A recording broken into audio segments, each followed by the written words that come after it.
तो कहानी की शुरुआत में हम एक वॉर के दौरान डैन और उसके साथियों को पानी में गिरते हुए देखते हैं। यहाँ से 28 साल पहले की कहानी बताई जाती है, जहाँ डैन एक हाई स्कूल में बायोलॉजी का टीचर होता है। डैन अपनी वाइफ एमी और बेटी मूरी के साथ रहता है। डैन को आर्मी रिसर्च लैब में काम करने का इंटरेस्ट होता है, इसलिए उसने आर्मी रिसर्च लैब में जॉब अप्लाई किया होता है, जिसका आज ही के दिन इंटरव्यू है। डैन अपने घर जाता है। आज उसके घर में क्रिसमस पार्टी होती है। तभी डैन एमी को इंटरव्यू के बारे में बताता है, जिस पर एमी उसे गुस्सा होती है, क्योंकि वो चाहती है कि डैन आज का दिन उसकी फैमिली के साथ स्पेंड करे। साथ ही एमी बताती है कि तुम्हारे पिता ने मूरी को क्रिसमस कार्ड भेजा है, जिससे डैन को गुस्सा आता है, क्योंकि वो अपने पिता से नफरत करता है। असल में उसके पिता ने उसे छोड़ दिया था। तब से ही डैन उनसे बात नहीं करता है। इसके बाद डैन अपने इंटरव्यू के लिए जा रहा होता है, जिस दौरान उसे कॉल से पता चलता है कि उन्होंने उसको रिजेक्ट करके वो जॉब किसी और को दे दी है। डैन को बहुत गुस्सा आता है और वो अपनी फाइल को डस्टबिन में डालकर घर के अंदर आ जाता है, जहाँ वो मूरी और एमी के साथ बैठकर फुटबॉल मैच देखने लगता है। जिस दौरान बीच मैच में अचानक एक पोर्टल खुलता है और देखते ही देखते उसके अंदर से बहुत सारे सोल्जर्स बाहर आते हैं। इन सोल्जर्स की लीडर लेफ्टिनेंट हार्ट भी वहाँ आती है, जो सभी लोगों को बताती है कि वो लोग फ्यूचर से आए हैं, जहाँ 2051 में व्हाइट स्पाइक्स नाम के एलियन और इंसानों के बीच जंग छिड़ गई है और वो इस जंग में हार रहे हैं। अगर ऐसा ही चलता रहा तो अगले 11 महीने में पूरी धरती से इंसानों का खात्मा हो जाएगा। हार्ट सभी को हेल्प करने का कहती है ताकि वो इस जंग में जीत सकें। इस इंसिडेंट के बाद सभी देश उनकी हेल्प के लिए आम लोगों को सेना में भर्ती करके उन्हें फ्यूचर में भेजते हैं, पर फिर भी फ्यूचर वाली दुनिया में इंसानों की आबादी 5 लाख से कम बचती है। साथ ही फ्यूचर में भेजे 50% लोगों के जान गंवाने से अब लोग फ्यूचर में जाने के लिए सवाल उठाने लगते हैं, जिसके चलते सभी फ्यूचर में जाने के लिए विरोध करने लगते हैं। असल में सभी को सिर्फ 7 दिन के लिए भेजा जाता है। अगर वो 7 दिनों तक वहाँ जिंदा रहे तो वापस पास्ट में आ जाते हैं। इधर मूरी भी इस बात से परेशान होकर रोने लगती है और अपनी माँ को कहती है कि वो कभी भी फ्यूचर में ना जाए। तभी डैन वहाँ आता है और मूरी से बात करके उसे शांत करता है। अगले दिन जब डैन क्लास में होता है तब उसके फोन में एक अलर्ट मैसेज आता है।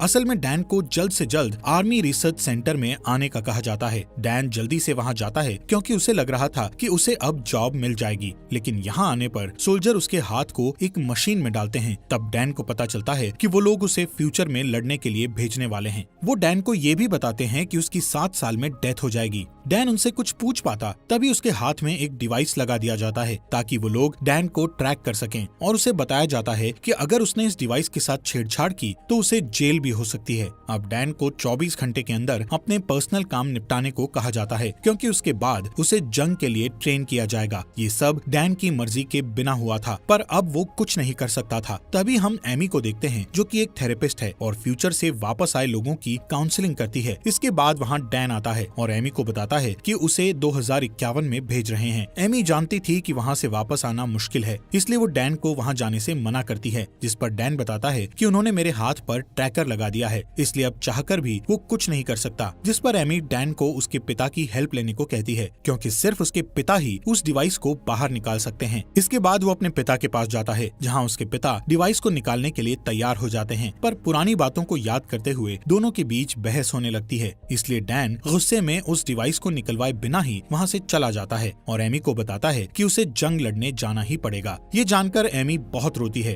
पर डैन उससे प्रॉमिस करता है कि वो 7 दिन में वापस आ जाएगा। जिसके बाद वो मूरी को अलविदा कहता है और वहाँ से रिसर्च सेंटर चला जाता है। यहाँ डैन के साथ कई लोग फ्यूचर में जाने वाले थे। यहाँ सभी को आर्मी ड्रेस दी जाती है और सबको अलग अलग टीम में बांट दिया जाता है, जिसमें डैन की टीम का नाम आर फोर्स होता है, जो कि एक रिसर्च टीम है। यहाँ एक लड़की सवाल करती है कि वो टाइम मशीन से पीछे जाकर वॉर शुरू होने से पहले ही दुश्मनों को क्यों नहीं मार सकते, जिस पर वहाँ बैठा एक ऑफिसर उसे बताता है कि उनकी टाइम मशीन सिर्फ 30 साल का टाइम ट्रेवल कर सकती है, जिसमें वो सिर्फ 2051 में जाकर वहाँ से वापस 2022 में आ सकते हैं। इसके अलावा उन्हें ये भी बताया जाता है कि उनके जो दुश्मन हैं वो कोई इंसान नहीं है, बल्कि एलियंस हैं। रात होने पर डैन अपने दोस्त चार्ली से बात करता है, जिस दौरान इमरजेंसी अलार्म बजने लगता है। तभी लेफ्टिनेंट हार्ट सबको अभी के अभी फ्यूचर में जाने को कहती है। अब क्योंकि सबको ट्रेनिंग खत्म करने के बाद वहाँ ले जाना चाहिए था, पर लेफ्टिनेंट हार्ट का कहना था कि एलियंस ने उनकी रिसर्च लैब पर अटैक किया है। अगर वो लैब तबाह हो गई तो वो वॉर में हार जाएंगे। इसके बाद सभी को एक जगह पर बुलाया जाता है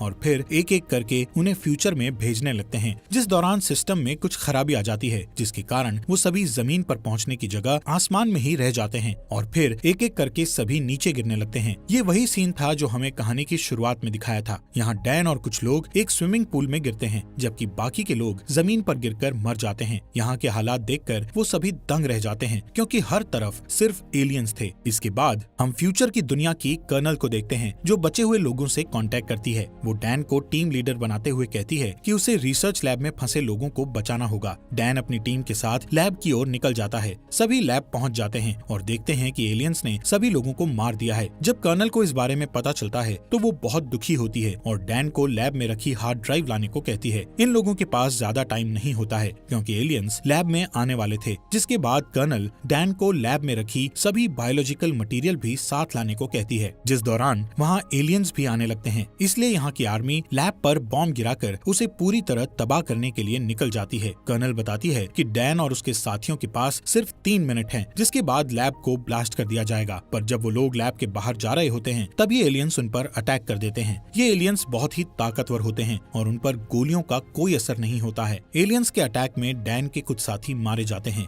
अब जैसे ही बचे हुए लोग लैब से बाहर आते हैं, तब वहाँ बहुत सारे एलियंस आने लगते हैं और उन लोगों का पीछा करने लगते हैं। इसी बीच वहाँ आर्मी आ जाती है, पर एलियंस उन्हें जान से मार डालते हैं। कोई रास्ता ना दिखने पर डैन और बाकी के लोग एलियंस पर शूट करने लगते हैं। थोड़ी ही देर बाद वहाँ बॉम्ब गिराया जाता है, जिससे बहुत ही बड़ा ब्लास्ट हो जाता है, जिससे सभी एलियंस मारे जाते हैं। साथ ही इस ब्लास्ट के कारण डैन के कई साथी भी मारे जाते हैं और कई घायल हो जाते हैं। अब जैसे ही डैन की आंख खुलती है तो वो एक कैंप में होता है। यहाँ पता चलता है कि ब्लास्ट में डैन के अलावा उसका दोस्त चार्ली ही बचा था। जब वो दोनों कैंप के बाहर आते हैं तो उन्हें अपनी टीम का एक आदमी और दिखता है, जिसका नाम डोरियन है। डोरियन फ्यूचर में तीसरी बार आया था, इसलिए डैन उससे पूछता है कि क्या तुम मरने से नहीं डरते हो, जिस पर डोरियन बताता है कि उसे कैंसर है और वो सिर्फ 6 महीने ही जीने वाला है, इसलिए उसे अपने तरीके से बची हुई लाइफ जीनी है और घर पर रहने से अच्छा वो लड़कर मरना चाहता है। इसी दौरान वहाँ 2 सोल्जर आते हैं जो डैन को अपने साथ आने को कहते हैं, जबकि डोरियन और चार्ली को वापस लैब वाली जगह पर जाने को कहा जाता है। डैन डोरियन से चार्ली का ध्यान रखने को कहता है, क्योंकि चार्ली बहुत डरा हुआ था और वहाँ वापस जाना नहीं चाहता था। दूसरी ओर डैन जब कर्नल से मिलता है तो उसे पता चलता है कि वो उसकी बेटी मूरी है। असल में मूरी फ्यूचर में बड़ी हो चुकी थी। डैन उसे कर्नल की पोस्ट पर देखकर बहुत ही खुश होता है और खुशी से रोने लगता है। अब जैसे ही डैन उसे हक करने वाला होता है, तब मूरी उसे रोक देती है। साथ ही उससे कहती है कि मैंने तुम्हें यहाँ पर इमोशनल होने के लिए नहीं बुलाया है, बल्कि एक खास वजह से बुलाया है। जब डैन उस वजह को पूछता है तो मूरी उसे वक्त आने पर सब कुछ बताने का कहती है। इसके बाद मूरी डैन को अंदर ले जाती है और फीमेल व्हाइट स्पाइक्स के बारे में बताती है। मूरी का कहना था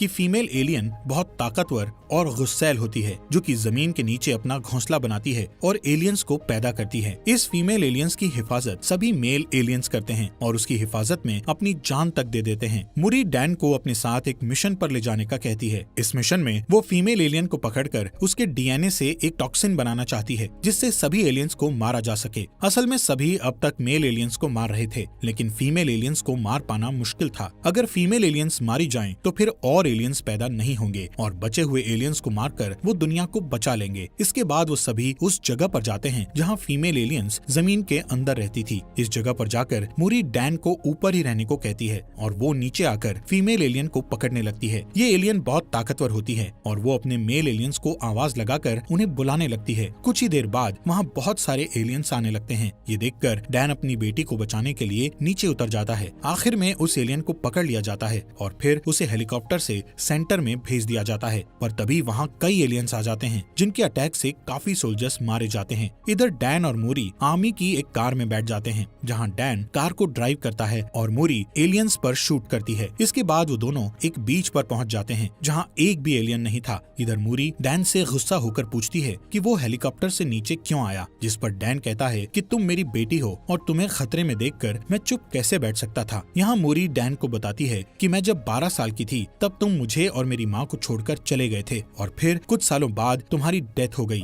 यही कारण था कि मूरी अभी तक डैन को देखकर खुश नहीं थी। मूरी को रोता देख डैन बहुत दुखी होता है। उसे समझ नहीं आ रहा था कि आखिर उसने पास्ट में अपनी फैमिली को क्यों छोड़ा। थोड़ी ही देर बाद वहाँ हेलीकॉप्टर आता है और समुद्र के बीच बने आर्मी सेंटर में ले जाता है। इस जगह को इतना खास बनाया गया था कि कोई भी एलियन वहाँ ना आ सके। इस जगह पर ही उस फीमेल एलियन को रखा गया था। मूरी उसका ब्लड सैंपल लेकर उसका डीएनए निकालती जाती है। डीएनए चेक करने पर उसे पता चलता है कि उसे अभी कई सैंपल लेकर हजारों टेस्ट करने होंगे, तब जाकर एक टॉक्सिन बनेगा। इस टॉक्सिन के बनने के बाद वो सभी एलियंस को आसानी से मार सकेंगे। मूरी सभी डीएनए सैंपल्स पर काम करती है, पर उसे अभी तक परफेक्ट डीएनए सैंपल नहीं मिला था। ये सैंपल सिर्फ 60% और 50% तक सीमित होते थे। मूरी पूरी रात जागकर सैंपल टेस्ट करती है, पर अभी तक उसे कोई अच्छा रिजल्ट नहीं मिलता है। इसके बाद वहाँ डैन आता है और मूरी को रेस्ट करने का कहता है। आज ही के दिन डैन को यहाँ 7 दिन हो चुके थे, इसलिए अब उसे वापस 2022 में जाना था। डैन मूरी से पूछता है कि आखिर उसने उसे यहाँ क्यों बुलाया था, जिस पर मूरी कहती है कि अगर ये टॉक्सिन बन गया तो इसे अपनी दुनिया में वापस लेकर जाना तुम्हारा काम है, क्योंकि यहाँ और टॉक्सिन बनाने में काफी वक्त लग जाएगा। पर जब तुम इसे लेकर अपनी दुनिया में जाओगे तो इसे बनाने के लिए काफी वक्त होगा। जब ये टॉक्सिन बन जाएगा तो वो अपनी दुनिया में वॉर को शुरू होने से रोक सकते हैं। इसी दौरान उन्हें एक डीएनए सैंपल टॉक्सिन 100% होते हुए दिखता है। तभी वो फीमेल एलियन जाग जाती है और जोर जोर से चिल्लाने लगती है, जिसकी आवाज सुनकर सभी मेल एलियंस वहाँ आने लगते हैं। इनकी तादाद इतनी थी कि सबको मारना मुश्किल था। एलियन बुरी तरह सोल्जर्स को मारने लगते हैं। वहीं डैन और मूरी एक साथ होते हैं, जिस दौरान मेल एलियंस उस फीमेल एलियन को आजाद कर देते हैं। अब डैन को जल्द से जल्द उस जगह पर पहुंचना है जहां से वो वापस 2022 में जाएगा, लेकिन इस जगह पर काफी एलियंस आ चुके थे। दोनों उन्हें मारते हुए आगे बढ़ते हैं कि तभी फीमेल एलियन मूरी पर अटैक करके उसे घायल कर देती है। इसके बाद डैन मूरी को लेकर आगे बढ़ता है। तब टाइम ट्रेवल मशीन ऑन हो जाती है। यहाँ मूरी डैन से माफी मांगती है और कहती है कि मैं भी तुमसे बहुत प्यार करती हूँ। डैन अपनी बेटी को भी पास्ट में ले जाना चाहता था, इसलिए वो उसके पास ही बैठ जाता है, पर तभी वहाँ फीमेल एलियन आ जाती है और मूरी को पकड़ लेती है। डैन उसे बचा पाता इससे पहले ही टाइम मशीन द्वारा उसे 2022 में भेज दिया जाता है। यहाँ डैन के साथ साथ चार्ली, डोरियन और बाकी के कुछ लोग भी आए हुए थे। डैन लेफ्टिनेंट हार्ट को वो टॉक्सिन देता है और बड़ी मात्रा में बनाकर फ्यूचर में भेजने का कहता है, जिस पर लेफ्टिनेंट हार्ट बताती है कि अब जंप लिंक बंद हो गया है, यानी कि अब वो टाइम मशीन का यूज नहीं कर सकते हैं, इसलिए वो ये वॉर हार गए हैं। जिसके बाद डैन अपनी वाइफ से मिलता है। डैन फ्यूचर में मूरी की डेथ को लेकर बहुत दुखी था। जब वो घर आकर मूरी को देखता है तो उसे गले लगा लेता है और रात भर उसके रूम में ही बैठा रहता है। जिसके बाद एमी उसके पास आती है। तब डैन उसे फ्यूचर की मूरी के बारे में बताता है। अब डैन फ्यूचर में होने वाले वॉर को रोकने के लिए कुछ करने का सोचता है, इसलिए वो सबसे पहले डोरियन के पास जाता है और उससे एलियन का नेल मांगता है, जो कि डोरियन ने फ्यूचर में जाकर अपने पास रख लिया था। इसके बाद वो दोनों उस नेल को लेकर चार्ली के पास जाते हैं। चार्ली उस नेल पर रिसर्च करता है तो उन्हें पता चलता है कि उनके नेल्स पर ज्वालामुखी की राख लगी हुई है। चार्ली बताता है कि ये राख चाइना में फटे ज्वालामुखी की राख है। तब डैन कहता है कि लेफ्टिनेंट हार्ट ने बताया था एलियन का पहला हमला रशिया में हुआ था, फिर उनके नेल्स में चाइना की ज्वालामुखी की राख क्यों है। तभी डैन को उनका एक स्टूडेंट याद आता है जो कि ज्वालामुखी टॉपिक के बारे में बहुत कुछ जानता था, इसलिए वो तीनों उसके पास जाते हैं, जहाँ स्टूडेंट बताता है कि आज से 1000 साल पहले चाइना में ज्वालामुखी फटा था, जिसकी लहरें रशिया तक भी पहुँच गई थी और फिर वो राख में बदलकर वहीं पर जम गई थी। फिर कुछ समय बीतने के बाद वो जगह बर्फ से ढक गई। ये सब जानने के बाद वो समझ जाते हैं कि जरूर कोई एलियन शिप वहाँ आई होगी और फिर बर्फ ढकने के कारण वो वहीं दब गए होंगे, जो कि 2051 में बर्फ पिघलने के बाद धरती के ऊपर आ गए। इसके बाद डैन और चार्ली डिफेंस ऑफ सिक्योरिटी के पास जाकर उन्हें सारी थियोरी बताते हैं और रशिया जाकर सभी एलियंस को वॉर के पहले ही मारने को कहते हैं, लेकिन वो उन दोनों की थियोरी पर यकीन नहीं करता है, इसलिए उनका साथ देने से मना कर देता है। इसलिए वो तीनों खुद ही वहाँ जाकर उन एलियंस को मारने का सोचते हैं। अब डैन अपने पिता से हेल्प मांगने के लिए जाता है क्योंकि उनके पास प्लेन था। डैन अपने पिता को सारी बात बताता है और कहता है कि उसे एलियंस को मारने के लिए रशिया के ग्लेशियर आइलैंड पर जाना होगा, जिसके लिए उसे उनके प्लेन और एक पायलट की जरूरत है। डैन के पिता उसकी बात मान जाते हैं और साथ चलने के लिए रेडी हो जाते हैं। इसके अलावा डैन लेफ्टिनेंट हार्ट की मदद से बहुत सारा टॉक्सिन बनवा चुका था, जिसे लेकर वो रशिया चले जाते हैं। यहाँ डैन अपने साथ एक टीम लेकर गया हुआ था। वो सभी ग्लेशियर आइलैंड के ऊपर पहुँच जाते हैं और एक ब्लास्ट करके जमीन के नीचे जाते हैं, जहाँ उन्हें एक एलियन शिप दिखाई देती है जो कि काफी टाइम पहले क्रैश हो गई थी। वो अंदर जाकर देखते हैं तो उन्हें एलियंस की डेड बॉडीज दिखती हैं। यहाँ उन्हें पता चलता है कि कुछ एलियंस अपने आप को जिंदा रखने के लिए सो रहे हैं, जिसके बाद वो अभी टॉक्सिन से उन एलियंस को मारने लगते हैं, जिस दौरान फीमेल एलियन जाग जाती है और उन सब पर हमला कर देती है। तब डोरियन सबको शिप से बाहर जाने का कहकर शिप को ब्लास्ट करके सब कुछ खत्म करने का कहता है। इसके बाद वो सभी एलियंस एक एक करके बाहर आने लगते हैं, जिन्हें डैन के पिता शूट करके मारते हैं, लेकिन ज्यादा एलियन होने के कारण डोरियन को शिप ब्लास्ट करनी पड़ती है, जिससे डोरियन की भी डेथ हो जाती है। यहाँ सिर्फ चार्ली, डैन और उसके पिता ही बचे थे। डैन के पिता बताते हैं कि एक एलियन यहाँ से भाग गया है। अब दोनों दोनों उसे ढूंढते हैं और चालाकी से उस पर शूट करते हैं।